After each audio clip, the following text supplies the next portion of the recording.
BBMP news 9ಗೆ ಸ್ವಾಗತ. ಮೊದಲಿಗೆ ಮುಖ್ಯಾಂಶಗಳು.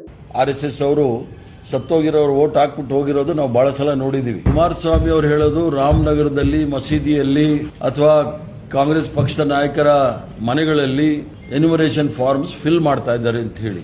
ಯಾವ್ದಾದ್ರೂ ಲೋಪದೋಷಗಳಿದ್ರೆ ಅದು ಎಲೆಕ್ಷನ್ ಕಮಿಷನ್ ನೋಡುತ್ತೆ. ನಾವೇನಾದ್ರೂ ಡೂಪ್ಲಿಕೇಟ್ ಇವ್ರ ತರ, ಯಾಕಂದ್ರೆ ಭಾರತೀಯ ಜನತಾ ಪಾರ್ಟಿ ಅವ್ರದ್ದೇನು ಹೊಸದಲ್ಲ. ಅವರು ಜನಸಂಘ RSS ಅವರು ಸತ್ತೋಗಿರೋರು ವೋಟ್ ಹಾಕ್ಬಿಟ್ಟು ಹೋಗಿರೋದು ನಾವು ಬಹಳ ಸಲ ನೋಡಿದೀವಿ.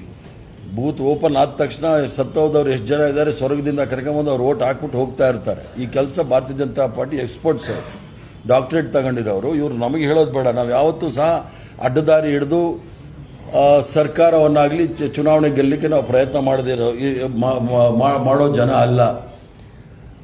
ಇವ್ರ ಪ್ರಕಾರ ಬಾಂಗ್ಲಾದೇಶಿಯವರು ಅಂತ ಹೇಳಿ ಕುಮಾರಸ್ವಾಮಿ ಅವರು ಸಹ ಹೇಳಿಕೆ ಕೊಟ್ಟಿದ್ದಾರೆ.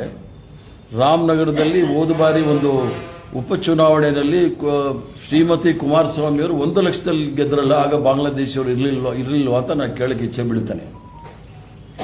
ಅದರ ಜೊತೆಗೆ ಏನಾದರೂ ಚಂದ್ರಶೇಖರ್ ಅವರು ಹೇಳಿದಾಗೆ ಪ್ರಹ್ಲಾದ್ ಜೋಶಿ ಅವರು ಕರ್ನಾಟಕದ ಅಭಿವೃದ್ಧಿ ಬಗ್ಗೆ, ಕರ್ನಾಟಕದ ಸಂಸ್ಕೃತಿಯ ಬಗ್ಗೆ ಪಾರ್ಲಿಮೆಂಟಲ್ಲಿ ಎಷ್ಟು ಸಲ ಮಾತಾಡಿದ್ದಾರೆ, ಯಾವ ಕಾರ್ಯಕ್ರಮಗಳಾಗಲಿ ಎಷ್ಟು ಹಣ ತಂದಿದ್ದಾರೆ ಅಂತ ಹೇಳಿದ್ರೆ ನಮಗೂ ಬಹಳ ಸಂತೋಷ ಆಗುತ್ತೆ.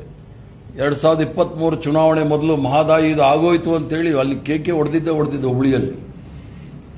ಇನ್ನೂ ಸಹ ಎನ್ವೈರನ್ಮೆಂಟಲ್ ಕ್ಲಿಯರೆನ್ಸ್ ಅವ್ರಿಗೆ ಸಿಕ್ಕಿಲ್ಲ. ಅವ್ರು ತರಕ್ಕೂ ಆಗೋದಿಲ್ಲ, ತರಕ್ಕೆ ಆಗ್ತಾ ಇಲ್ಲ ಅವ್ರ ಕೈಯಲ್ಲಿ. ಆದ್ರಿಂದ ಇಲ್ಲ ಸಲ್ಲದ ಆರೋಪ ಮಾಡೋ ಬದಲು ನೈಜ ಪರಿಸ್ಥಿತಿಯನ್ನ ತಿಳ್ಕೊಂಡು ಮಾತಾಡೋದು ಒಳ್ಳೆಯದು. ಸುದರ್ಶನ್ ಅವರು ಹೇಳಿದಾಗೆ ಸಂವಿಧಾನದಲ್ಲಿ 324 ಆರ್ಟಿಕಲ್ 324, 325, 326, 327, 329 ವರೆಗೂ ಸಹ ಎಲ್ಲ ಪ್ರಾವಧಾನಗಳು ಸಹ ತಮ್ಮ ಸಂವಿಧಾನದಲ್ಲಿ ಇದೆ. ಚುನಾವಣೆ ಯಾವ ರೀತಿ ಮಾಡೋದು, ಎಲೆಕ್ಟ್ರಲ್ ರೋಲ್ಸ್ ಯಾವ ರೀತಿ ಮಾಡೋದು ಅಂತೆಲ್ಲ ಹೇಳಿ.